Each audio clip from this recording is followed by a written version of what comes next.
Well, there really is a lot to discuss, as you yourself understand. Right now, former SBU officer Ivan Stupak is joining our broadcast. Ivan, welcome. Thank you so much for finding the time. As always, I'm very glad to see you.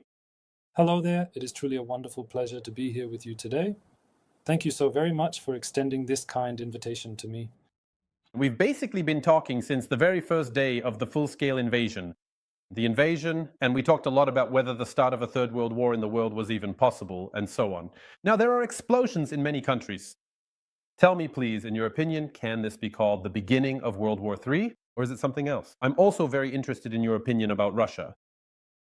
I am more than certain that World War III began in 2022 with the attack of the Russian Federation on Ukraine, without exaggeration.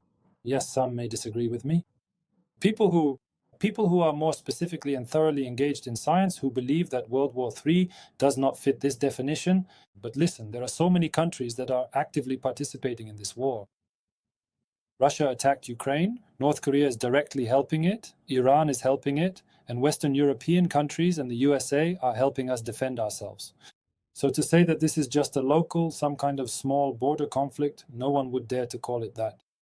And as for what is happening now in the Middle East, once again, there are many experts who can tell you in more detail and thoroughly what the root cause was, who is to blame, where the Balfour Declaration fits in, what the consequences of World War II were, how the territory of Israel was divided, how Israel's borders were determined, and why all of this happened. That's a separate issue, a separate matter. But it can be said that all of this, what is happening now, is a consequence, there is such a phrase, of the world's permissiveness, the consequences of the world's permissiveness toward the aggression committed by the Russian Federation. So, not to be unfounded, I'll give you a very simple example.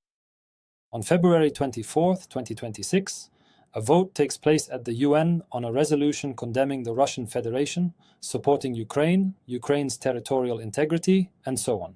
107 countries around the world vote in favor of this resolution.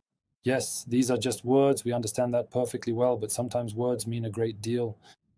107 in favor, 12 against. Well, we know who the 12 are. That's the Russian Federation, Belarus, Sudan, and all sorts of other marginal countries. And 50 countries abstained. So they're neither here nor there. They basically decided to say, we're not involved in politics, we're apolitical. Among these countries were who? Saudi Arabia, Oman, the United Arab Emirates, Bahrain, Qatar. And there was a fifth country, I can't recall who, Kuwait. So literally 4 days go by, 96 hours. And the evil boomerang came back to these countries, the very countries that just 4 days earlier had been apolitical.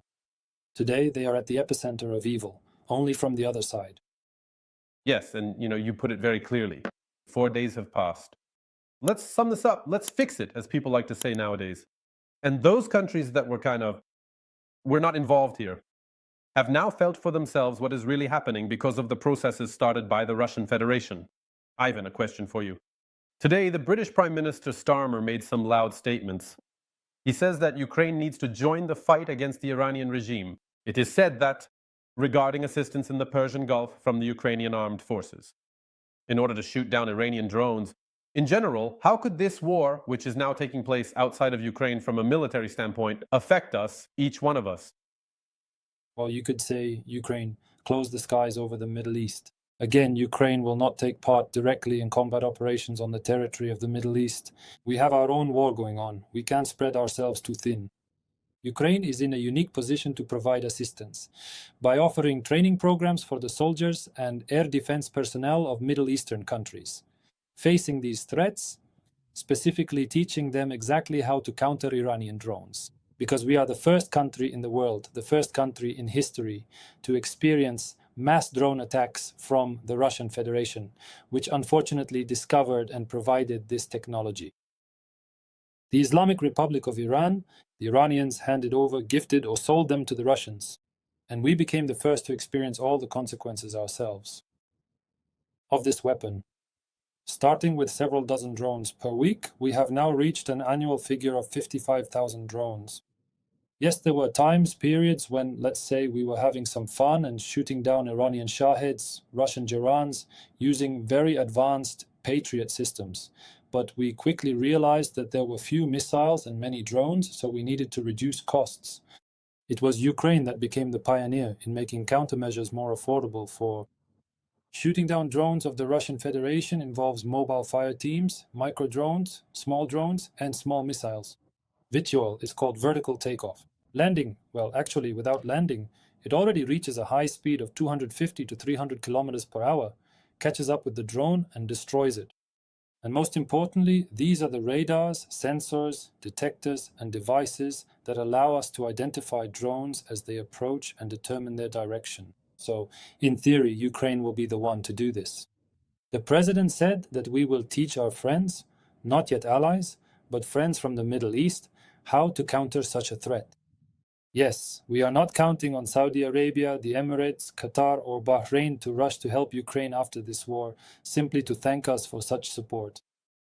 Well, if they do help, that will be a plus, thank you. But if they don't help, if they once again take the position of being far from everyone and apolitical, then listen, we completely understand all of this. This is just big geopolitics.